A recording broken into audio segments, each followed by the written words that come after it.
Imagine you're in the prime of your life, living in your favorite part of the world, building a dream home with the love of your life.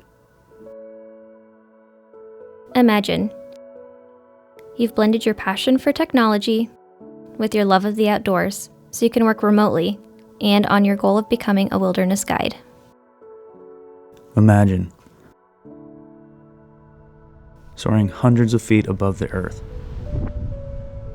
feeling as free as the birds that surround you.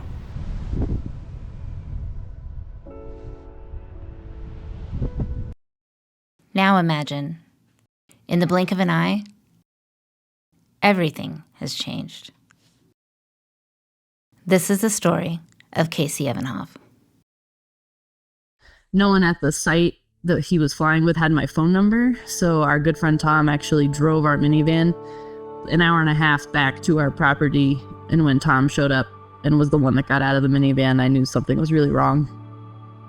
I remember sitting in a room with a doctor, and he was telling us that Casey, as far as they could tell, Casey's spine had been severed. They didn't think he would ever have use of his lower extremities at all. They knew he had serious brain injury, and they were telling me that they weren't sure if he was even going to make it through the night. It was kind of like in the movies when all of a sudden you just hear your ears ringing and everything feels very loud. I remember just asking where the restroom was because I needed to go scream and cry. In the ICU setting, most of the doctors were telling us that it wasn't worth keeping Casey alive. They kept painting the worst case scenario picture, and in our minds, they didn't know Casey.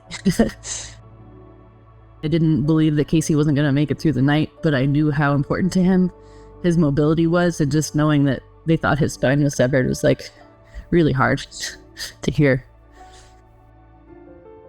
There was one doctor who told us that he just needed more time. And there was one nurse who told us just to get to Craig Hospital and get to the rehab setting, and that would be very different.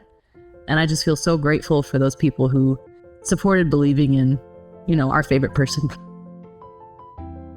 In the fall of 2023, Casey's rehabilitation journey brought him to QLI in Omaha, Nebraska. Despite having severe Wernicke's aphasia that severely impacted his ability to communicate, Casey was determined to find a way. Through the use of innovative assistive technology and strategies, Casey began to connect with the people who mattered most in his world. Though he faced many obstacles, he met them head-on with grit and fortitude. And Casey didn't do it on his own. We've learned how important community is and family. It has really taken a village to help Casey recover. He could not have done it on his own. He and I could not have done it, just the two of us. He has taught me that the fire for life that we all saw inside of him was very real and mattered a lot to his recovery.